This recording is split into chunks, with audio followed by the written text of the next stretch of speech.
정시 최초 합격 발표가 끝난 후 대입의 마지막 기회로 충원 합격과 추가 모집이 남아있습니다. 수험생들에게 충원 합격은 한 번의 합격 기회를 놓쳤더라도 다시 한 번 기회가 주어지는 중요한 순간입니다. 충원 합격은 다른 대학에 이미 등록한 학생들이 발생시키는 미등록 인원을 채우기 위한 합격자를 추가로 발표하는 제도입니다. 하지만 추가 모집은 다릅니다. 추가 모집은 충원 합격과 달리 수험생들이 다시 한 번 새로운 기회를 통해 지원할 수 있으며 다양한 전형 방식으로 대학의 추가 합격자를 선발하는 방식입니다.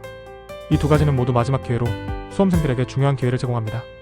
하지만 그 차이점과 조건을 정확히 알고 준비하는 것이 합격을 향한 지름길이 될 것입니다. 충원 합격은 다군에서 선발되는 대학에서 특히 높은 충원율을 보입니다.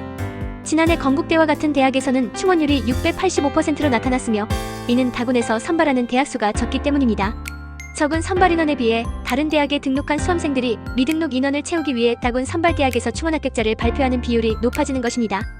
그러나 올해는 다군 선발대학의 수가 늘어나면서 다군에서의 충원 합격률이 어떻게 변할지 예측이 어려운 상황입니다. 다군에서 충원 합격이 많았던 과거와는 달리 이제는 다양한 요인들이 충원율에 영향을 미치기 때문에 수험생들은 그 변화를 잘 파악하고 예측해야 합니다. 충원 합격의 중요한 요소 중 하나는 바로 학과별 선호도입니다.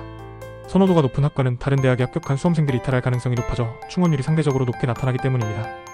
예를 들어 한양대 반도체공학과는 충원율이 360%에 달했지만 인기 없는 학과는 충원율이 거의 0%에 가까운 경우가 많습니다. 이런 이유로 어떤 학과에 충원 합격 기회가 많을지를 미리 예측하고 지원 전략을 세우는 것이 중요합니다. 인기 학과일수록 경쟁이 치열하고 그만큼 충원 합격의 기회도 커지기 때문에 수험생들은 이를 염두에 두고 준비해야 합니다. 추가 모집에서는 의학학 계열 학과를 포함한 여러 수도권 및 비수도권 대학들도 참여하고 있습니다. 특히 의대나 약대와 같은 경쟁이 치열한 학과에서 추가 모집을 실시하기도 합니다.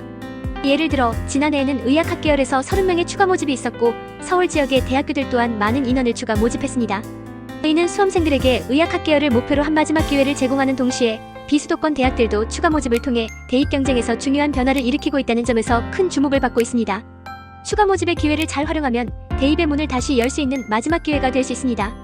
지금까지 학생의 꿈을 현실로 만들어가는 교육, 여정의 동반자 KGIS였습니다. 오늘도 행복한 하루 되세요.